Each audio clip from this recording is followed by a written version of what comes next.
ములుగు జిల్లా ఏటూరు నాగారం మండలంలో ఉద్రిక్తత నెలకొంది. చెట్పాక రోడ్డు వెంట ఉన్న అటవీ భూముల్లో గుడిసెల తొలగింపు అధికారులు చేపట్టారు. దీంతో ఆగ్రహించిన స్థానిక గిరిజనులు అధికారులకు మధ్య వాగ్వాదం చోటు చేసుకుంది. ఫారెస్ట్ అధికారులపై గిరిజనుల కర్రలతో ఎదురు దాడికి దిగారు.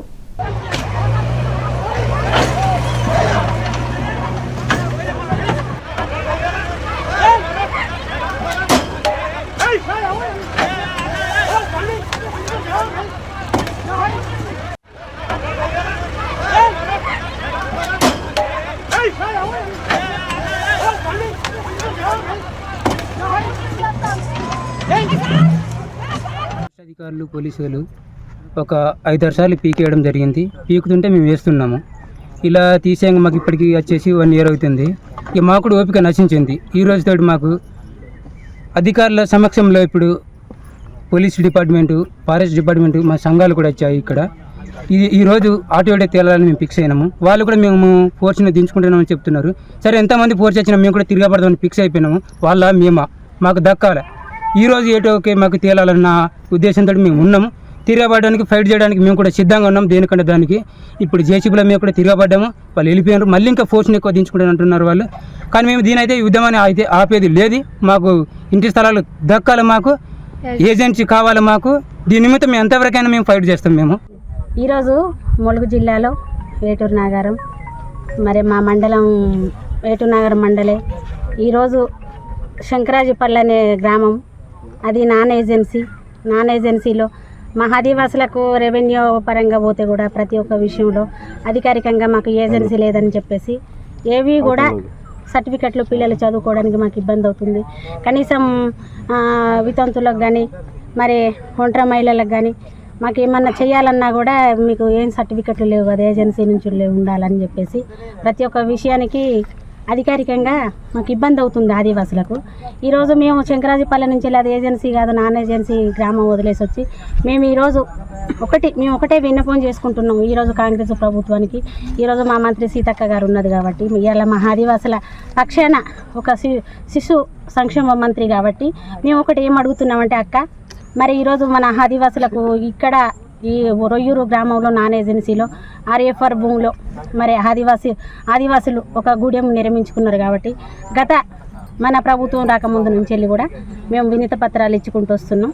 కంపల్సరీగా అధికారులకు కూడా మీరు మీ ఆప్షన్లో అధికారంలో మీరున్నారు కాబట్టి ఆదివాసులని దయచేసి వాళ్లకు ఫారెస్ట్ వాళ్ళతో మాట్లాడి 2 గుంటల 3 గుంటల అనేది మాకు కావాలనేసి అక్కగారికి కూడా, కలెక్టర్ గారికి కూడా మేము అన్ని రకాల ఫారెస్ట్ డిపార్ట్మెంట్కి కూడా మేము మెమోరాండాలు ఇచ్చుకుంటూ వస్తున్నాం. ఈరోజు మాకు అవన్నీ పక్కకు పెట్టేసి ఈరోజు ఈ ఏజెన్సీ ప్రాంతంలో ములుగు జిల్లాలో ప్రతి కన్నెగూడ మండలంలో కానీ, ఏటునార మండలంలో కానీ 100 ఎకరాల గిరిజనేతరుల చేతిలో పోడు భూములు ఉన్నాయి. కానీ వాటి మీదకి వెళ్ళట్లేరు. ఇక ఈ ఘటనకి సంబంధించి మరింత సమాచారం మా ప్రతినిధి రాము అందిస్తారు. రాము, చెప్పండి. సింధు, ములుగు జిల్లా ఏటూరు నగరం రొయ్యూరు అటవీ ప్రాంతంలో ఈరోజు ఉద్రిక్తత వాతావరణం చోటు చేసుకుంది. గత 2 ఏళ్లుగా ఆదివాసులు అక్కడ రొయ్యూరు అటవీ ప్రాంతంలో నివాసం ఏర్పాటు చేసుకుని ఉండేవారు. కానీ ఈరోజు అకస్మాత్తుగా కొంతమంది అటవీ శాఖ అధికారులతో పాటు పోలీసులు, దాదాపు 600 మంది పోలీసులు ఒక్కసారిగా ఎవరైతే ఆదివాసులు ఉంటున్నారో వాళ్ళ స్థావరాలపై దాడి చేసి వాళ్ళ స్థావరాలు తొలగించే ప్రయత్నం చేస్తున్నారు. ఈ విషయం గమనించిన కొంతమంది ఆదివాసులు కూడా వాళ్ళపై కర్రలతో, కారం పడుతూ వాళ్ళపైన ప్రతిదాడి చేసిన పరిస్థితి. ఒక్కసారిగా కూడా 600 మంది అటవీ శాఖ అధికారులు మాకు ముందస్తు సమాచారం ఇవ్వలేదు.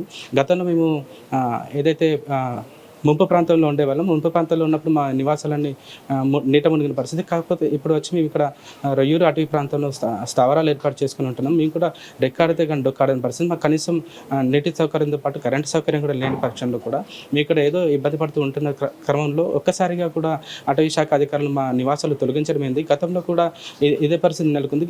ఎన్నికల్లో కూడా మంత్రిగా ఇప్పుడు కొనసాగుతున్న సీతక్క కూడా మాకు ఒక అవకాశం ఇస్తా అని ఖచ్చితంగా కూడా మేము ఏదైతే ఉంటుందో మాకు పోడు భూములకు పట్టాలు ఇస్తామంటే మేము నమ్మి ఓట్లేసాము. తీరా ఇప్పుడు మమ్మల్ని ఇక్కడ నుంచి తొలగించే ప్రయత్నం చేస్తున్నారు. మేము ఏమైనా ఛత్తీస్గఢ్ నుంచి వచ్చి ఇక్కడ నివాసం ఉంటున్నాం. ఛత్తీస్గఢ్ నుంచి కూడా కొంతమంది వలస వచ్చి ఎకరాల్లో ఇక్కడ సాగు చేసుకుని ఉంటున్నారు. కానీ మేము కేవలం నివాసం ఏర్పాటు చేసుకుని ఉంటాం. మా పైన ఈ ప్రభుత్వం ఈ విధంగా కక్షగట్టమేంటని చెప్పేసి అక్కడ ఆదివాసులు అయితే కొంత ఆగ్రహం వ్యక్తం చేస్తారు. అంతేకాకుండా గత వారం రోజుల క్రితం కూడా ఒక సోడెం రమేష్ అని ఒక రైతు సాగు చేసుకుంటూ 10 ఏళ్ళుగా అక్కడ జీవనం కొనసాగిస్తున్నారు. కానీ అకస్మాత్తుగా అటవీ శాఖ అధికారుల పొలంలో ఏదైతే సాగు చేసుకున్న పొలంలో దాంట్లో మొక్కలు నాటడానికి వెళ్ళిన క్రమంలో అతను ఆత్మహత్య చేయడానికి ప్రయత్నం చేశారు. ఆ విషయం కూడా తీవ్రమైన చర్చ సాగింది. ఈ నేపథ్యంలో కూడా అసలు అధికారులతో పాటు ప్రభుత్వం ఈ విధంగా ఎందుకు వ్యవహరిస్తున్నారు? మేము చిన్న స్థావరాలు ఏర్పాటు చేసుకుంటుంటున్నాం, అంతేగాని వేరే ఎకరాలు మేము సాగు చేసుకోవట్లేదు, అట్లాంటివి చేయట్లేదు. కానీ మా పైన ప్రభుత్వం ఈ విధంగా ఎందుకు వ్యవహరిస్తున్నారు? అప్పుడు ఎమ్మెల్యేగా ఉన్న సీతక్క మాకు ఇప్పుడు మంత్రిగా అయ్యే ముందు కూడా మాకు మాట ఇచ్చింది, మాకు ఖచ్చితంగా కూడా మాకు పోడు భూములకు పట్టాలు ఇస్తామంటే నమ్మి మేము ఓట్లేసాం. కానీ తీరా ఇప్పుడు మాకు మా నివాసాలను తొలగించడం ఏంటి, మాకు ఇలా ఇబ్బంది ఎందుకు గురి చేస్తున్నారు అనిపించి ఒకంత ఆగ్రహం వ్యక్తం చేశారు. సుమారుగా దగ్గర ఒక 2 గంటల పాటు ఉద్రిక్త వాతావరణం ఏర్పడిన సమయంలో కూడా వాళ్ళు ఆదివాసులు ఎవరైతే ఉంటారో వాళ్ళు కర్రలతో కారంపొడితో వాళ్ళకి తిరగబడ్డారు. కొంతమంది అధికారులకు కూడా తీవ్ర గాయాలయ్యాయి. అంతేకాకుండా ఎవరైతే ఆదివాసులు ఉంటారో వాళ్ళకు కూడా రక్త గాయాలైన పరిస్థితి ఉంది. Sindhu. Okay, right, thank you Ramu.